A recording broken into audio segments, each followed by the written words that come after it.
আসসালামু আলাইকুম, welcome to my YouTube channel.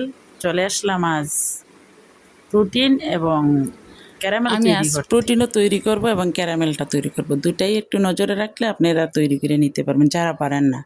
তো প্রথমত আমি 1 কেজি দুধ এই পাতিলায় দিয়ে দিলাম। এটা ভালো করে জাল দিয়ে নিলাম। তো দুধটা আমি ঘন তৈরি করব। দুধটা অনেক জাল দিয়ে কমিয়ে নিচ্ছি আমি। প্রায় 3 পোয়া দুধের মতো রয়েছে। দুধটা ঠান্ডা হইতে দিচ্ছি। অন্যদিকে আমি 5টা পিস পাউরুটি নিলাম। এটা ছোটো ছোটো স্লাইস করে কেটে নিলাম।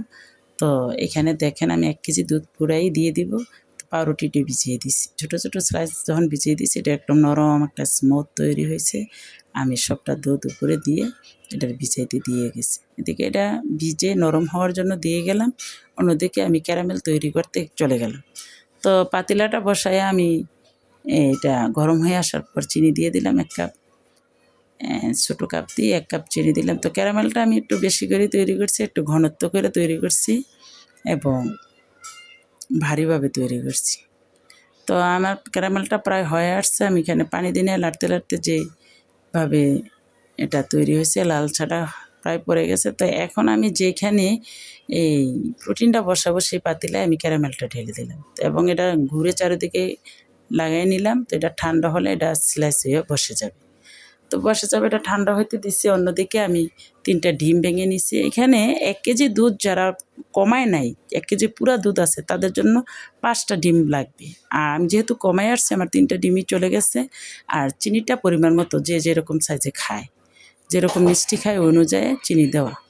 তো এদিকে আমি এটা কী করলাম, হ্যান্ড উইচ দিয়ে আমি না ঘুরিয়ে আমি ব্লেন্ডার হালকা বাড়ি দিয়ে চিনিটা আর ডিমটা মিশিয়ে নিছি, নিয়ে আমি ঢেলে দিছি। আর অন্যদিকে আমি ব্লেন্ডার দিয়েই আজকে এগুলো সব তৈরি করলাম। তো পাউরুটিটার দুধটাও ব্লেন্ড করে নিলাম, একদম একটু নরম স্মুথ দুধ তৈরি হয়েছে। তো এটা আমি সেঁকে নিলাম, দুটোটা একসাথে মিশিয়ে নিলাম।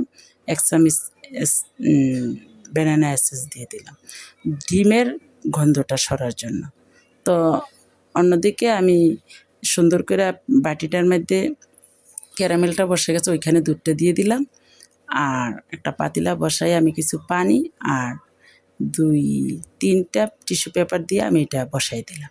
তো দেখা গেছে যে এটা আমার আধা ঘন্টার পরেই আমার এটা সুন্দর করে এই প্রোটিনটা হয়ে গেছে। তো আমি রাত্রে রেখে দিলাম ফ্রিজে, সারা রাত্রে ফ্রিজে ছিল। সকালে এটা বাইর করে আমি এটা কেটে সুন্দর করে পরিবেশন করতে দিলাম। তো এদিকে এভাবে আপনারা বাচ্চাদেরকে তৈরি করে প্রোটিন খাওয়াতে পারেন, বা হাতের দ্বারে যা আছে সব দুধ ডিম বাচ্চারা খেলো, অনেক সময় দুধ ডিম খাইতে পারে না, তাদেরকে খাওয়াইতে পারলেন। এভাবে তৈরি করে আপনারা খাওয়াবেন বাচ্চাদেরকে। যদি আমার ভিডিওটা ভালো লাগে তাইলে লাইক করবেন, কমেন্ট করবেন, শেয়ার দিবেন এবং পেজটা ফলো করবেন। তো এই আশা রেখে আজকের মতো বিদায় নিলাম। আল্লাহ হাফেজ।